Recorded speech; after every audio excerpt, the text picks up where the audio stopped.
మూలధన లాభాలపై పన్ను మినహాయింపు ఇచ్చినందుకు ప్రధాని మోడీకి రాజధాని ప్రాంత రైతులు కృతజ్ఞతలు తెలిపారు. టీడీపీ నేతల ఆధ్వర్యంలో ఢిల్లీ చేరుకున్న రైతులు పార్లమెంటు ప్రాంగణంలో ప్రధానిని కలిశారు. తర్వాత కేంద్ర మంత్రి వెంకయ్యతోనూ వారు సమావేశమయ్యారు. ఏపీని అన్ని విధాలా ఆదుకుంటామని, ఎవరూ భయపడాల్సిన పనిలేదని అన్నారు వెంకయ్య. కాబట్టి ఊరం చూచారు కాబట్టి మనసులో ఉన్న మాట చెప్తాను. కొంతమంది అనవసరంగా జనాన్ని కంగారు పెడుతున్నారు. జరిగిపోయింది, దాన్ని వెనక్కి తీరాం కదా.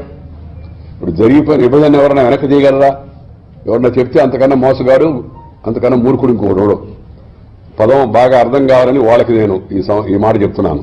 లేకపోతే మామూలుగా అలాంటి పదం వాడాల్సిన అవసరం ఉండేది కాదు. ఎందుకంటే జరిగిపోయిన దాన్ని మళ్ళా వెనక్కి తీయడం సాధ్యమైన విషయం కాదు. జరిగింది కూడా మంచి జరిగిందని నేను అనుకుంటున్నా.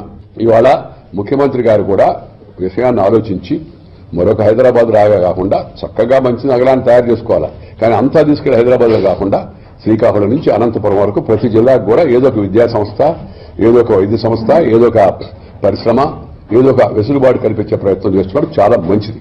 ఎందుకంటే అంతిమంగా మనందరం తెలుగు వాళ్ళం. ప్రపంచం ఆంధ్రప్రదేశ్ లెక్కొస్తే ఆంధ్రప్రదేశ్ వాళ్ళం.